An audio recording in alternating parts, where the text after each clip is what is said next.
La salle des conférences du ministère de l'Enseignement supérieur abrite ce 29 avril 2024 le lancement des activités de la cellule centrale de lutte contre la corruption et la promotion de l'éthique dans ce département ministériel. Les travaux que préside le professeur Jacques Ndongo, ministre d'État, ministre de l'Enseignement supérieur, chancelier des ordres académiques, permettent de faire le bilan annuel des activités de la cellule centrale au cours de l'année 2023. La première étape de ce type de rencontre est de faire un bilan de l'année passée.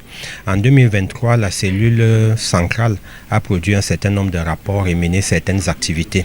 Et ceci a été transmis à la CONAC par le ministre d'État. Il fallait procéder donc à une analyse des différentes actions menées et des apports dans l'accentuation de la gouvernance universitaire. En outre, dans le cadre de la lutte contre la corruption et la promotion de l'éthique, le ministre prescrit la bonne conduite à ses collaborateurs. Ainsi, pour endiguer le mal, des dispositions sont prises pour lutter contre ce fléau. Le Premier ministre chef du gouvernement, sur claire haute instruction, a fait mettre dans les différents départements ministériels des cellules centrales de lutte contre la corruption et de promotion de l'éthique. Et donc au niveau du ministère de l'Enseignement supérieur, nous avons une cellule centrale de lutte contre la corruption et de promotion de l'éthique dans l'enseignement supérieur.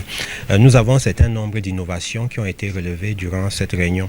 C'est déjà l'acquisition d'un numéro court qui va permettre l'augmentation du nombre de dénonciations et rendre la cellule plus performante. La seconde phase de cette concertation est consacrée à l'installation des nouveaux membres de la cellule désignés par arrêté ministériel. Les membres sont invités à respecter leur cahier de charges. C'était le deuxième événement, la désignation de 2 nouveaux membres qui sont quand même des personnalités très réputées, bien reconnues, à savoir le professeur Boyomo Asala et l'abbé Mbarga, qui représentent la société civile au sein de la cellule de lutte contre la corruption. Il fallait les présenter, leur donner leur feuille de route. La cérémonie s'achève par la présentation des nouvelles affiches destinées à la lutte contre la corruption, en combat cher au ministre d'État.